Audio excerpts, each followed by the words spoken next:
The Adena culture flourished in the Ohio River Valley from around 1000 BCE to roughly 200 CE, primarily in modern-day Ohio, Indiana, Kentucky, West Virginia, and Pennsylvania.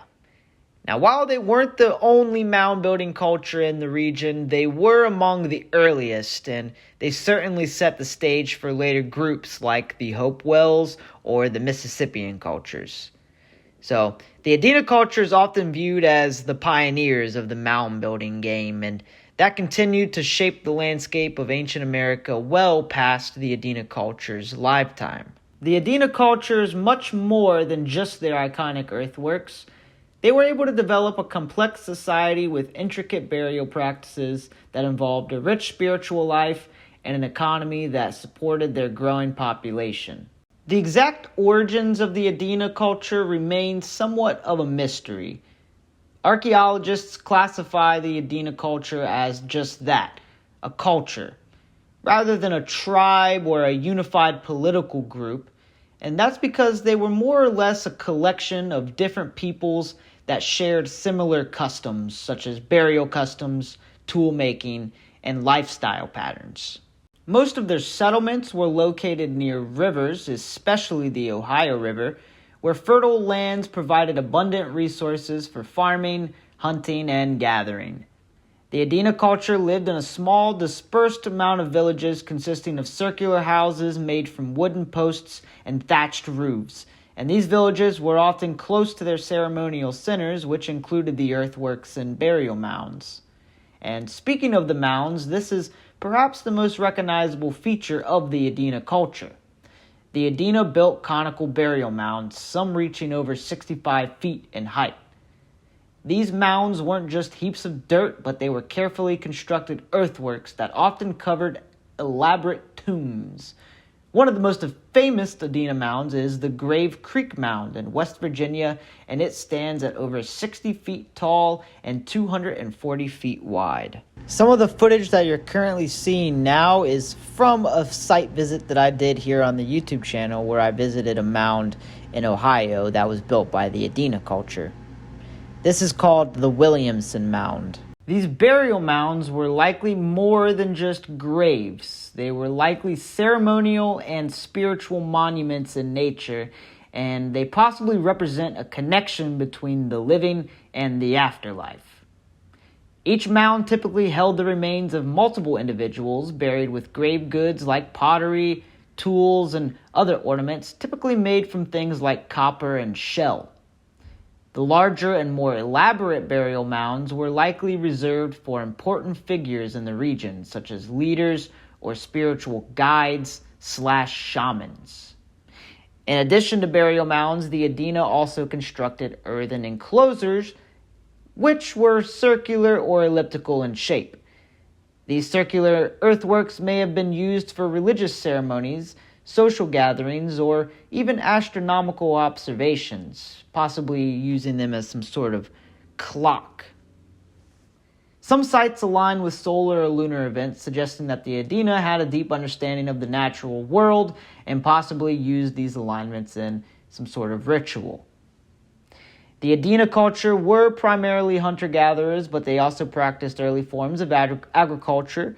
They cultivated squash, sunflowers, and may have even grown small amounts of maize, although maize wouldn't become a stable crop until later cultures, particularly the Mississippian culture. The Adena also relied on hunting deer, turkey, and other small game, and they particularly relied a lot on gathering nuts, seeds, and wild plants. The Adena culture, or the Adena society, appears to have been relatively egalitarian with small kin-based communities. However, the large burial mounds and the elaborate grave goods found within them suggest that there were distinctions in status, perhaps tied to some sort of religious ceremony or religious sacrament. And the construction of these mounds required significant labor, so that indicates that the Adena society was also well organized with a clear division of roles within the community. Spirituality played a central role in the Adena life, and this is reflected in their artifacts. Adena artists crafted objects with symbolic meaning using materials like stone, copper, and shells. Some of the most striking artifacts that were designed using some of these materials are, of course, their stone tablets, which are intricately carved with geometric designs and stylized animals. These stone tablets were possibly used in religious ceremonies or a more practical use case, possibly for stamping patterns onto clothing. The Adena culture were also very known for their impressive smoking pipes, often carved from stone in the shape of animals or human effigies. These pipes were likely used in ceremonial context or perhaps just in day-to-day life for smoking tobacco and other sacred plants. Copper was, of course, another significant material for the Adena culture, and they sourced most of their copper from the Great Lakes region and hammered it into tools, jewelry, and other decorative items. This indicates that the Adena, of course, engaged in long-distance trade, exchanging goods with other groups far beyond their own territory. Trade was an essential aspect of the Adena culture, and it connected them with distant regions across North America.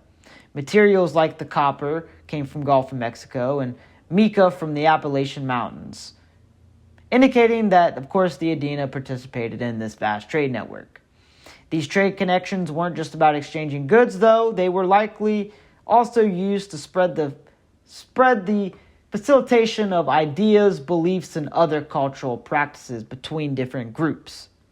Things like the burial mounds and different earthworks. These ideas were likely spread as a result of these trade networks. This extensive network also suggests that the Adena may have influenced or have been influenced by other cultures in North America, such as other woodland cultures, or perhaps even other southern cultures, such as the Mayan Empire. The movement of exotic materials and the shared mound building tradition are evidence of this cultural exchange.